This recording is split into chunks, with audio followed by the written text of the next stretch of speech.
À 40 ans, on se pose moins la question, on ose, on s'assume davantage, on est en accord avec ses désirs, avec ses envies, on n'a plus envie de se justifier.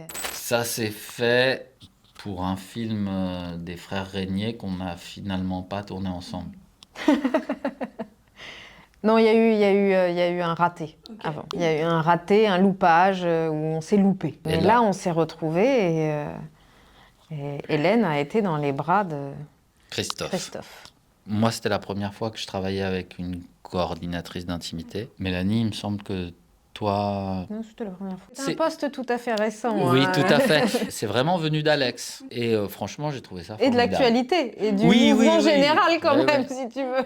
Moi, ça m'a aidé. Bah, on n'envisage plus ces scènes-là de la même façon. Ouais, vraiment. Être une adulte vient de s'effondrer. J'ai quitté cette ville pour devenir cette femme efficace et conséquente et au bord de ce resto franchisé, Christophe Marchal. Christophe ? C'est quoi un mec comme moi? Bah, une star.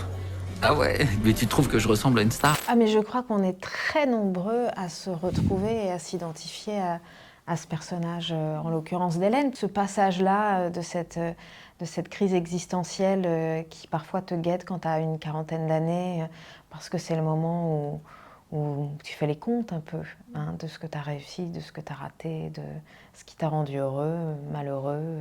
Et puis peut-être l'envie de retourner au bercail pour savoir le sentiment d'être protégé et de retrouver ses racines et de retrouver un terreau qui nous a vu grandir et dans lequel on se reconnaît bien. Forcément qu'on y pense. Et puis il y a quelque chose comme quelque chose qu'on a loupé. À 14, 16, 18 ans, on n'ose pas toujours. À 40 ans, on se pose moins la question, on ose, on s'assume davantage, on est en accord avec ses désirs, avec ses envies, on n'a plus envie de se justifier. C'est un bon metteur en scène. Hein. Il a l'œil, c'est une énergie. Déjà, ça commence par une énergie, je trouve. Et moi, j'aime son énergie. J'aime qu'à la fois, il soit torturé dans ses pensées ténébreux. Tu sens qu'il est toujours à la recherche de quelque chose.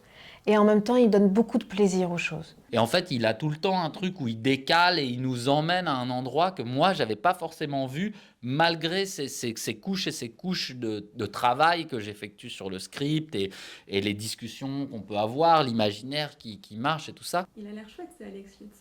Non, c'est un vrai con. Avez... Dans le bêtisier, c'est dans le bêtisier.